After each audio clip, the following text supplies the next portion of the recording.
कई धार्मिक ग्रंथ हैं जो ऐसे कहते हैं कि जैसे भगवान ने बकरे के लिए घास बनाई, वैसे ही इंसान के लिए बकरे को बनाया।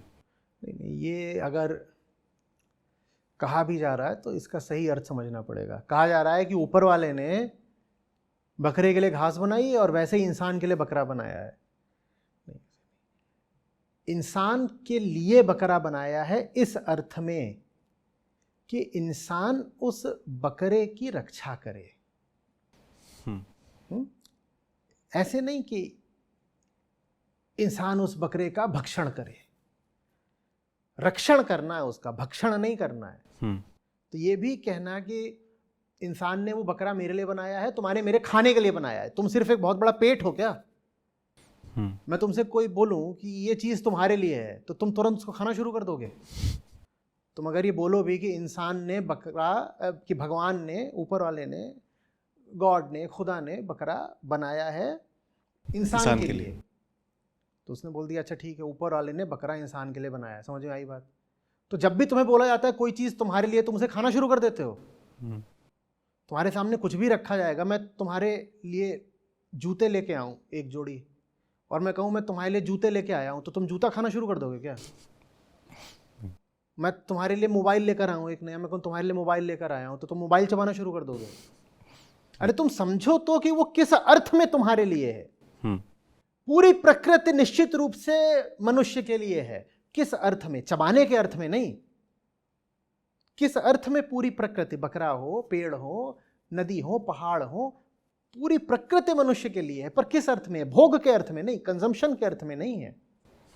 इस अर्थ में है कि मनुष्य बॉन्डेज में है, बंधन में है, और प्रकृति से सही संबंध रख करके ही उसे अपनी बॉन्डेज से लिबरेशन मिलता है। ये सब कुछ मेरे लिए है ताकि मैं इसको देखूं, समझूं, इसका अवलोकन करूं, इसको ऑब्जर्व करूं, और इसके ऑब्जर्वेशन और अंडरस्टैंडिंग के माध्यम से मुझे लिबरेशन मिले। इस अर्थ में पूरी प्रकृति इस पुरुष के लिए है। पुरुष माने कॉन्शियसनेस, चेतना। ये जो पूरी प्रकृति है इस पुरुष के लिए है, ताकि इस प्रकृति के माध्यम से पुरुष को मुक्ति मिल सके। प्रकृति माध्यम बनती है इस पुरुष की मुक्ति का।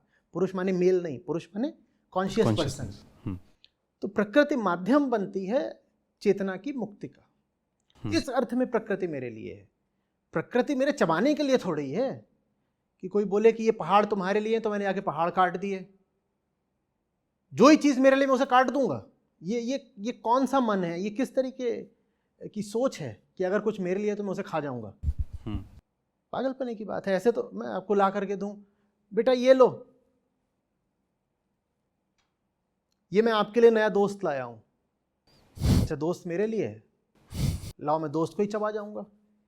अरे सब कुछ आपके लिए है, दोस्त की तरह, चबाने के लिए नहीं है आपके। जी जी।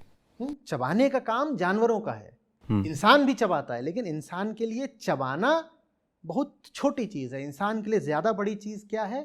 सोच, बोध, करुणा, कंपैशन। वो इंसान के लिए बड़ी चीज है। पेट बाद में आता है।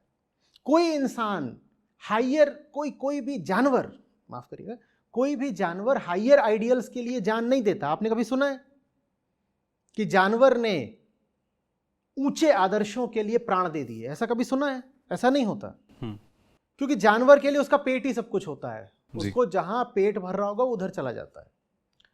इंसान ऐसा होता है जो इतने दिन भूखा रहेगा लेकिन ऊंचे आदर्श के लिए दृढ़ रहेगा, डटा रहेगा। और ऐसे उदाहरण हमें हर धर्म में मिलते हैं जी। कौन सा ऐसा धर्म है जिसमें ये उदाहरण नहीं है कि लोगों ने भूखे रहकर सच्चाई की लड़ाई न लड़ी हो? जी। चाहे कोई भी आप बात कर लीजिए। अभी हम बकरीद के संदर्भ में बात कर रहे हैं तो मुझे इस्लाम से करबला की याद आती है कि भूखे रहकर लड़ा जा रहा है। क्यों? क्योंकि पेट छोटी चीज है, पेट से बहुत ऊपर कुछ और होता है, और उसकी खातिर हम पेट को दरकिनार कर सकते हैं। यही वो सिद्धांत है जो हमें याद रखना है। जी। इसमें मैं एक चीज़ और देखता हूँ, जैसे आपने भी बात कही थी कि इंसान सबसे बड़ा है क्योंकि इंसान की चेतना बाकी सभी जीवों से बड़ी है।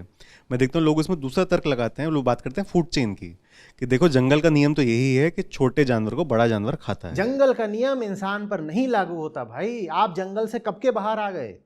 आप अगर अभी जंगली ही होते तो आपको धर्म क्यों मिलता? जंगल में किसी जानवर के पास धर्म होता है क्या? नहीं।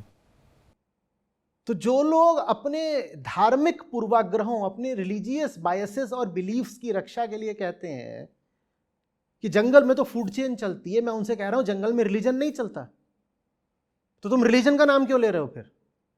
अगर तुम्हें जंगल की ही दुहाई और दलील देनी है तो रिलीजन को फिर एक तरफ रखो ना। जंगल में किसके पास रिलीजन होता है? शेर के पास, बंदर के पास, किसके पास होता है? रिलीजन का मतलब ही है कि अब तुम्हारे लिए जंगल से बड़ा कुछ और हो गया है। जंगल से जिसके लिए कुछ और बड़ा हो गया वो व्यक्ति अब धार्मिक हो गया। धर्म का काम ही है आपको जंगल से बाहर खींच कर लाना। तो जंगल के नियमों की दुहाई मत दिया करो। फूड चेन और ये सब, ये बात कीड़े मकोड़ों पर लागू होती है, इंसान पर नहीं लागू होती।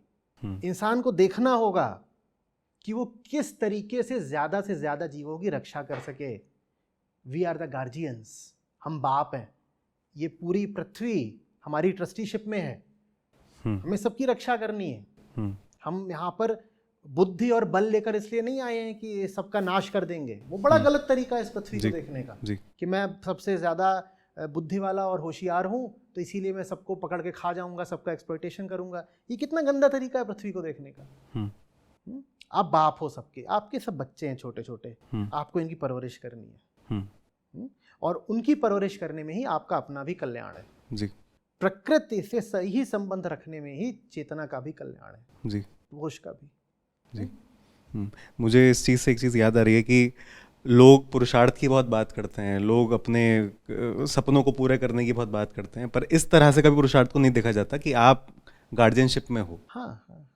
पुरुषार्थ का मतलब ही यही होता है कि आप एक वाइडर रिस्पॉन्सिबिलिटी स्वीकार करो।